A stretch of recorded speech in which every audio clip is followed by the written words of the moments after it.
saya ijazah itu ada tanda orang pernah sekolah, bukan tanda orang pernah berpikir. Jadi kamu tadi oke, saya doakan supaya kamu nggak DO, oke. Amin, terima kasih. Tapi saya nggak bisa doakan kamu sukses di dalam bisnis, di dalam pekerjaan nanti. Karena bayangan kita setelah kamu lulus adalah sebagai berikut. Saya terangkan, silakan duduk. Terima kasih. Coba bayangkan, dia akan lulus kira-kira 1,5 tahun lagi tuh. Apa yang akan dia temukan 1,5 tahun dari sekarang? Satu adalah kekacauan dalam negeri, yaitu pemilu. Udah pasti.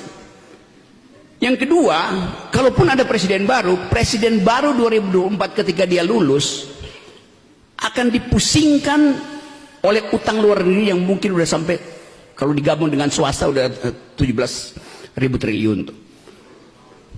Bayarnya itu tadi saya lihat di situ. Biaya untuk sedikit sekali. Sementara data yang diterangkan oleh Sri Mulyani, ini Sri Mulyani yang bilang, setiap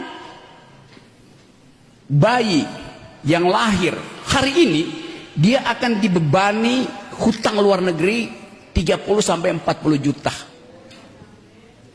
Jadi Anda bayangkan, begitu Anda lulus Anda mesti bayar 40 juta pada negeri. Anda udah defisit 10 juta. Saya nggak nakut-nakutin. Lalu kita berpikir, bisnis apa yang akan berada di 2024? Startup di seluruh dunia itu downgrade. Di seluruh dunia perusahaan startup itu berhenti itu. Karena ada kesulitan ekonomi. Kalau kita lihat misalnya, mungkin 2 hari ini Bank Indonesia terpaksa ikuti logika dari Federal Reserve, dari Bank Amerika, dari Central Bank Amerika, itu naikkan suku bunga. Amerika masih akan naikkan suku bunga karena inflasi di Amerika belum terkendali. Jadi dolar akan dipanggil pulang oleh Joe Biden. Dolar akan balik, akan mudik ke Amerika. Indonesia terpaksa mesti lakukan hal yang sama. Itu naikkan suku bunga. Konsekuensinya apa tuh? Sektor real mati. Karena duit nggak beredar, likuiditas tidak ada tuh. Artinya UMKM nggak akan dapat modal kalau dia mau pinjam, suku bunganya tinggi, sementara pembelinya nggak ada tuh. Jadi kesulitan itu akan sampai juga ke Sukabumi. Kesulitan di Amerika karena hubungan financial market akan berimbas ke kita. Dan itu artinya ada kesulitan besar yang bahkan diakui sendiri oleh Pak Jokowi bahwa Indonesia akan ada dalam kegelapan itu. Jadi kita justru tadi Pak Wali bilang Indonesia baik-baik aja, saya senyum. Karena nggak baik-baik aja, di depan kita ada badai. Sementara tukar tambah politik belum terjadi. Jadi sebetulnya saya mau terangkan ini bukan saya nggak mungkin bilang kalian optimis aja, enggak. Kalian pesimis supaya ada persiapan mental. Tapi ada orang yang optimis tapi irasional. Saya pesimis tapi rasional tuh. Karena bikin kalkulasi tuh.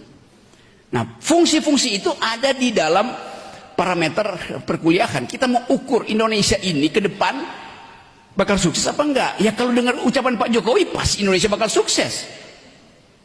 Tapi kita membayangkan bahwa kecemasan Pak Jokowi terlihat dari beberapa kali dia meminta supaya rakyat bersiap-siap untuk menghadapi badai, meminta supaya IKN dilanjutkan, meminta supaya jalan tol diteruskan segala macam. Tetapi investasi nggak akan masuk karena dolarnya dipanggil pulang itu. Dan harga uang itu akan tinggi sekali bunganya. Jadi teman-teman tadi itu bukan saya takut-takut ya, saya terangkan deskripsi dari keadaan ekonomi. Apakah dunia mengalami hal yang sama, tapi hanya soal kebijakan publiknya yang bisa dia atur sedikit-sedikit. Di kita, impact itu bukan sekedar ekonomi, tapi persahabatan sosial yang retak. Intoleransi yang ada di mana-mana. Anies Baswedan baru turun dari DKI, diganti oleh orang yang diinginkan oleh presiden. publik Jakarta bertanya, apa yang akan dilakukan oleh gubernur dalam keadaan dia tidak punya legitimasi? Kan sebentar lagi Pak Polisi dan Pak Dandim akan dapat demo besar-besaran dari masyarakat buruh, intelektual, yang menganggap bahwa penunjukan pemimpin di daerah yang ada 370 pemimpin daerah itu tidak demokratis karena ditunjuk oleh Presiden melalui Menteri Dalam Negeri. Boleh nggak ditunjuk? Boleh.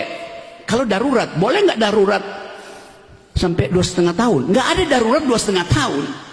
Jadi setengah dari tahun pemilu, pemimpin-pemimpin kita itu ditunjuk oleh Presiden, tidak dipilih oleh rakyat.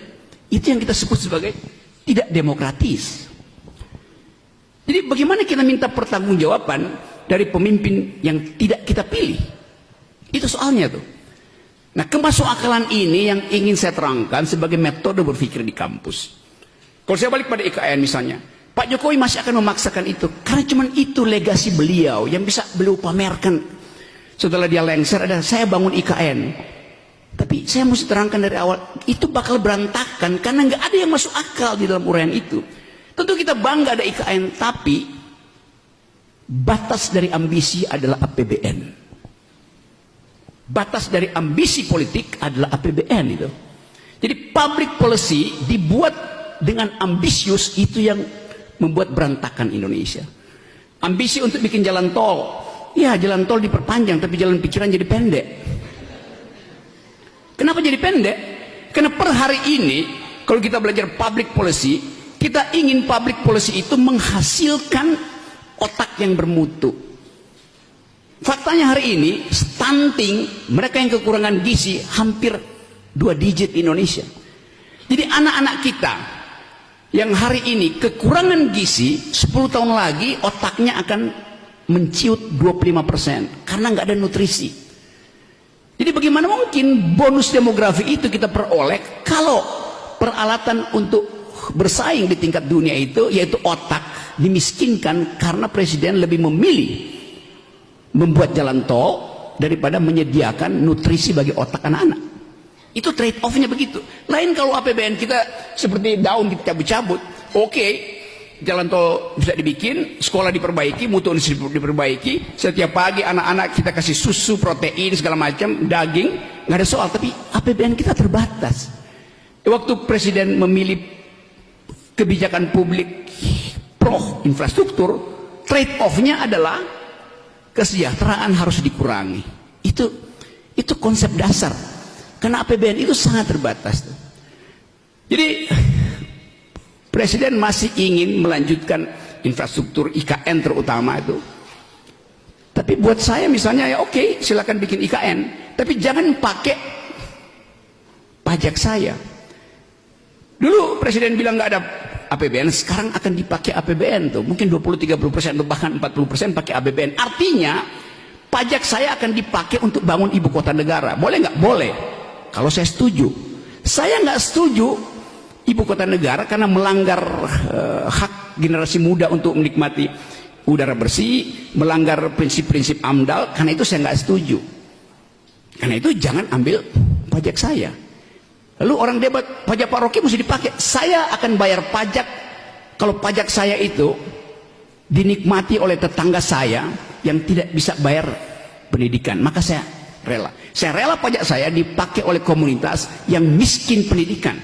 Saya nggak rela pajak saya dipakai IKN yang nantinya akan jadi fasilitas untuk tukar tambah dengan oligarki. Itu prinsip keadilannya di situ tuh. Jadi sekali lagi teman-teman, saya berupaya untuk menyelundupkan pikiran kritis ke kampus. Supaya kampus itu tumbuh secara mandiri di dalam metodologi itu. Yang sering saya katakan bahwa hanya di kampus kita bisa bertengkar tanpa sentimen. Karena di kampus kita diajarkan untuk bertengkarlah dengan argumen tuh. Jadi sekali lagi itu intinya, dan mungkin ada percakapan di antara kita yang bisa memungkinkan orang melihat bahwa di Universitas Muhammadiyah Sukabumi ada surplus akal pikiran. Terima kasih.